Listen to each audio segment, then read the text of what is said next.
Rain hammered against the windshield as Clara Benson, a weary single mother with a tear in her dress and a sleeping child in the back seat, slammed her brakes on the empty highway. Headlights flickered on twisted metal ahead. A man sprawled in the mud, blood pooling beneath a shattered luxury car. She hesitated. She could barely feed her son.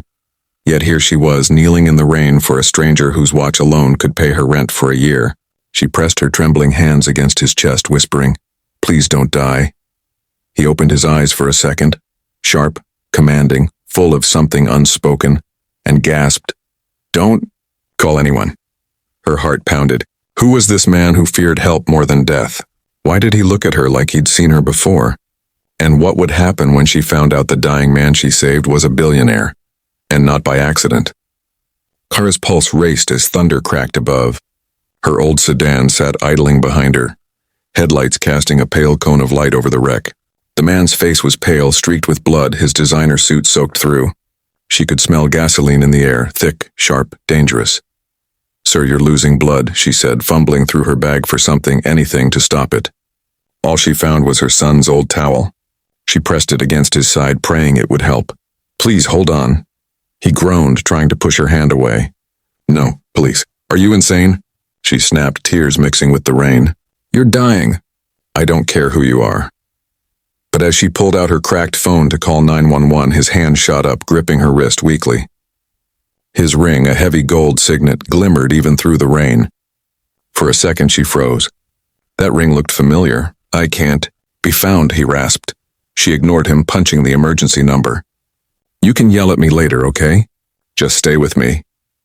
From the car, a faint whimper rose. Her son Eli had woken up. "Mom? What's happening?" "Stay in the car, baby," she shouted, voice breaking. The man's breathing grew ragged and Clara's fear turned to determination. She'd seen death before, too often. Her years as a nurse had taught her the look in a dying man's eyes. But she'd lost that job months ago, after blowing the whistle on a hospital scandal. Now, standing in the cold rain, she was doing what she'd been born to do again. Save someone. Minutes felt like hours before the distant wail of sirens pierced the storm. She turned to look for the ambulance lights, but when she turned back, the man's eyes were fixed on her. "What's your name?" he whispered. "Clara," she breathed. He tried to speak again, but the words died in his throat as the paramedics arrived. They pulled her away gently, lifting him onto a stretcher. As they drove off into the night, Clara stood soaked and shivering by her car, watching the red lights fade into the rain. Something in her chest twisted, a strange, uneasy ache she couldn't name. She didn't know it yet, but the man she had just saved would soon upend everything she thought she knew about fate, gratitude, and love. The hospital hallway smelled of disinfectant and rain-soaked clothes. Clara sat hunched over a cup of coffee that had long gone cold, her wet hair clinging to her face. Eli slept on a bench beside her, wrapped in her coat. She'd spent the night replaying the crash in her mind. The look in the man's eyes, the ring, the strange fear in his voice. A nurse appeared at the end of the hall. "Ma'am, are you the one who brought in the accident victim from Route 9? Clara stood quickly. "Yes, how is he?" "He's stable now. Lost a lot of blood, but you probably saved his life. The doctors say another 10 minutes and he wouldn't have made it." Relief flooded through her, but it was short-lived. "Do you know who he is?" the nurse asked. "No ID, no wallet, just this." She held out the gold signet ring in a plastic bag. Clara shook her head. "No, he didn't want me to call anyone. Said he couldn't be found." The nurse frowned. "That's strange. His suit alone looks like it cost more than my car." Clara tried to smile, but her mind spun with questions. She thanked the nurse and walked toward the hospital room. Through the glass panel, she saw him, bandaged, pale, hooked to monitors. Even unconscious, there was power in his stillness. His face seemed familiar in a way she couldn't place, like a memory she'd brushed past in another life. She whispered to herself, "Who are you?" The next morning, while Clara was packing up to leave, a hospital administrator approached her. "Ma'am, you're Clara Benson, correct?" "Yes," she said cautiously.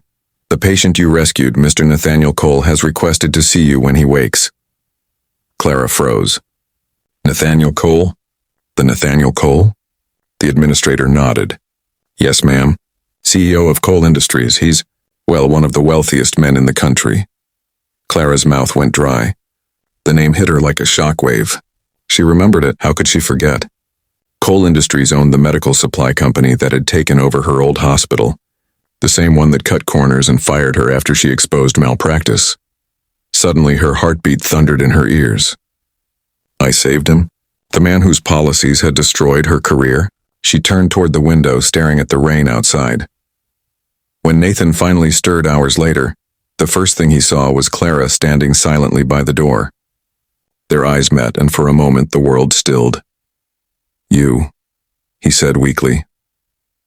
Yeah, Clara whispered, unsure if it was gratitude or anger rising in her chest. The woman who didn't listen when you said not to call for help. A faint smirk tugged at his lips. Guess I owe you one. Clara crossed her arms. You owe a lot of people more than that, Mr. Cole.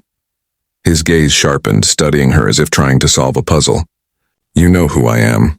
I do, she said. But I'm still trying to figure out why you didn't want to be found. Nathan didn't answer. Instead, he turned his face toward the window. Rain streaked down the glass again, blurring the city lights just like that night. In the silence, something unspoken passed between them. Recognition, tension, and a hint of a shared past neither yet understood. 2 days later, Nathan sat propped up in the hospital bed, his bandaged ribs visible beneath the thin gown. The steady beeping of the monitor was the only sound in the room until the door creaked open. Clara entered holding 2 coffees. The nurse said you could have this, she murmured, setting it on the table. Black, no sugar. Nathan raised a brow. You read minds now? She shrugged. Just read people. You look like someone who doesn't do sweet. A faint smile ghosted across his lips, but it didn't reach his eyes. You shouldn't have come back. Maybe, Clara said, taking a seat. But I had questions. He studied her for a moment, then sighed. You're not a reporter? No, I'm a single mom who found you bleeding to death. I just want to understand what kind of man tells someone not to save him. Nathan looked away, his jaw tightening. Outside, rain tapped softly against the window pane, a haunting echo of that night. After a long silence, he said quietly, I wasn't supposed to be there. I was supposed to be on a private jet that night leaving the country. Why? Clara asked, frowning. He hesitated. The question tugged something deep in him, something dark. Flashback. 5 days before the crash. The boardroom at Coal Industries was silent except for the sound of papers being shuffled. Nathan stood at the head of the table, eyes cold. Close the Riverbend Hospital acquisition, he ordered. Sir, one of the directors said, there are protests. Hundreds of staff will lose their jobs. The community relies on that hospital. Nathan cut him off. We can't save everyone. That's not how business works. He turned toward the window, staring at the skyline. His reflection looked hollow, almost unrecognizable. His assistant, Greg Lewis, watched him carefully. You've been different lately, Greg said. Your wife would have hated this version of you. Nathan's jaw clenched. My wife's dead, Greg. Compassion doesn't bring her back. But that night, alone in his penthouse, Nathan had opened her old journal, one she'd written during her illness. A note slipped out, written in her delicate handwriting. If money ever cost you your soul, Nathan, you've already lost everything. He remembered crumpling it in his hand, but he couldn't throw it away. Now, back in the hospital bed, Nathan rubbed his temple. I left the office that night to get away from everything. I didn't see the truck coming until it was too late. Clara watched him, torn between pity and resentment. You've built an empire on cutting corners and saving profits. But you couldn't save yourself, could you? Her words hit harder than she knew. Nathan's throat tightened. You think I don't know what I've done? For a moment, his mask cracked, revealing a man haunted, not by wealth, but by guilt. Clara sighed, softening. Then maybe saving you wasn't a mistake after all. Nathan looked at her again, studying the kindness in her tired eyes. Something about her felt painfully familiar, though he couldn't place why. When she turned to leave, he said quietly, Clara, have we met before? She paused, startled. No, why? Nathan shook his head slowly. Because you look like someone I used to know, someone who believed people could change. The rain had finally stopped, but the gray clouds hung low over the city. From the hospital window, Clara watched cars crawl through puddles, their reflections rippling like ghosts. She hadn't meant to visit again, but something about Nathan Cole refused to leave her mind. He was a man everyone knew, yet no one really knew. A billionaire wrapped in scandal and mystery. And now, somehow, she'd saved his life. Eli sat on her lap in the waiting area, sketching on a paper pad. "Mom, is the man okay?" "Yes, baby," Clara murmured, brushing his hair gently. "He's getting better. Will he say thank you?" Eli asked innocently. Clara smiled faintly. "I think he already did, in his own way." But her smile faded when she glanced at a news headline on the waiting room TV. Cole Industries faces lawsuit over hospital closures and layoffs. Her chest tightened. Memories flooded back, the day she'd been called into her supervisor's office 2 years ago. Flashback, 2 years earlier. "Clara, I'm sorry," her supervisor said, not meeting her eyes. "The hospital's been acquired by Cole Industries. We're restructuring. They've cut nursing staff by 40%. Clara's throat went dry. "But that's half our team. We're already short-staffed. Patients will suffer." The woman sighed. "You've always done more than your job, Clara, but these decisions come from above." From him. That same week, a little girl had died on her shift. An equipment failure tied to cheaper supplies. Clara had filed a report. The next morning, she was fired. The memory burned like acid. Now, back in the present, Clara's hands trembled as she folded Eli's drawing. A simple picture of her holding hands with a man beside a car. She blinked. "Eli, who's this?" "That's you and the man you helped," he said proudly. He looked sad, so I made him smile. Her heart clenched. When Nathan's assistant called later that day to invite her back upstairs, Clara hesitated, but curiosity overpowered resentment. Inside the room, Nathan sat by the window in a robe, reading something on a tablet. He looked healthier, calmer, but there was a new seriousness in his gaze. "Clara," he greeted softly. "Thank you for coming." She crossed her arms. "You didn't leave me much choice." He chuckled faintly. "Fair. I asked my assistant to find out who you were. Turns out you used to work in healthcare." Her jaw tightened. "Until your company bought the hospital I worked for." Nathan looked up sharply, guilt flickering in his eyes. "I didn't know." "You never do you?" she said, voice trembling. "You just sign papers and count losses on spreadsheets. But those losses are people, families." Silence filled the room. Nathan swallowed hard, setting the tablet aside. "You're right. And maybe that's why I didn't want to be found, because sometimes I don't think I deserve to be." Clara stared at him, torn between anger and pity. But before she could respond, a nurse burst into the room. "Mr. Cole, there's someone here insisting to see you. Says it's urgent." Nathan frowned. "Who?" The nurse hesitated. "A man named Greg Lewis." Nathan's expression hardened instantly, the same name from his flashback. Clara watched him, unease settling in her chest. She didn't know it yet, but Greg's arrival would open the door to secrets that linked them both far deeper than either could imagine. Greg Lewis entered the hospital room with the heaviness of a man carrying more than bad news. His trench coat dripped rain onto the floor, and his face looked older than Nathan remembered, lined with sleepless guilt.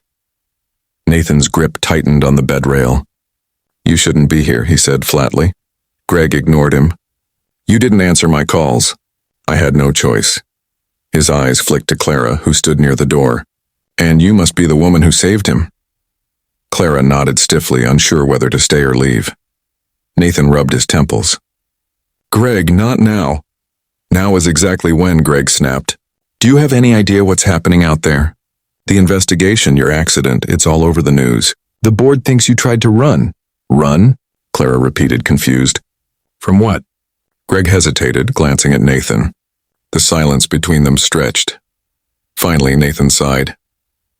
"From myself," he said quietly. "From what I did." He motioned for Clara to sit. She stayed standing, arms crossed. Greg took a slow breath. 2 years ago, when Cole Industries acquired Riverbend Hospital, we discovered financial irregularities, Someone had been redirecting funds meant for patient care into private accounts.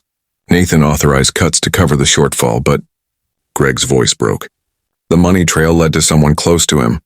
His own CFO, Clara frowned. And you covered it up? Nathan's eyes dropped to the floor. I thought if I kept quiet, the company would survive. But the fallout killed more than jobs, it killed trust. Maybe lives. Her voice trembled. It did. A little girl died at Riverbend because of faulty equipment. Nathan's head jerked up. What? I was there, Clara said, tears brimming. She died in my arms. For a moment, the room was utterly still, just the rain tapping faintly on the window. Nathan's expression crumbled. I didn't know. Clara's voice rose. You didn't want to know. People like you never look down long enough to see the damage you cause. Greg shifted uncomfortably.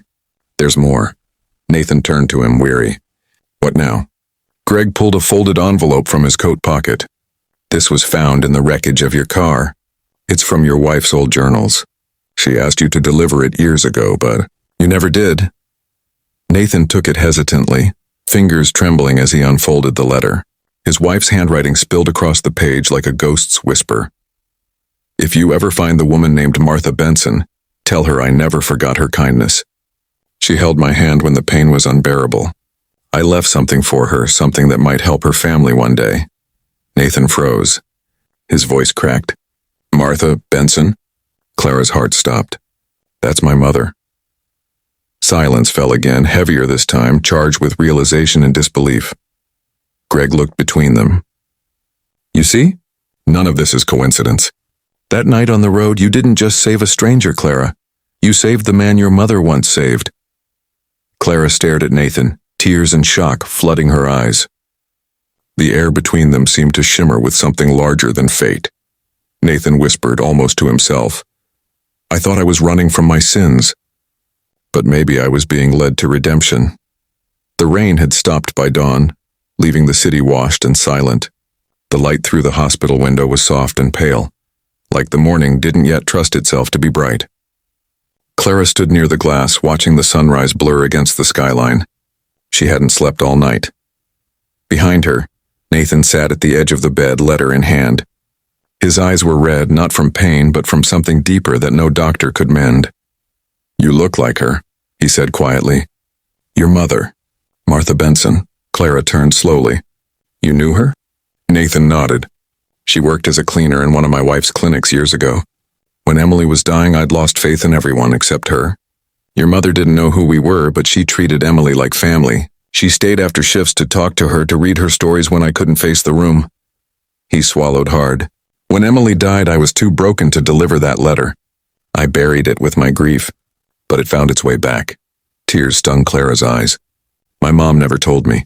She wouldn't have. That was her kind of kindness. Quiet, humble, expecting nothing in return. Nathan stood, wincing slightly as he moved closer. And then, years later, her daughter stops on a dark road to save a dying man, me. That's not coincidence, Clara, that's grace. Clara stared at him, speechless. For once, she didn't see a billionaire, or the man who'd wrecked her career. She saw a human being trying to rebuild himself from the ashes of his mistakes.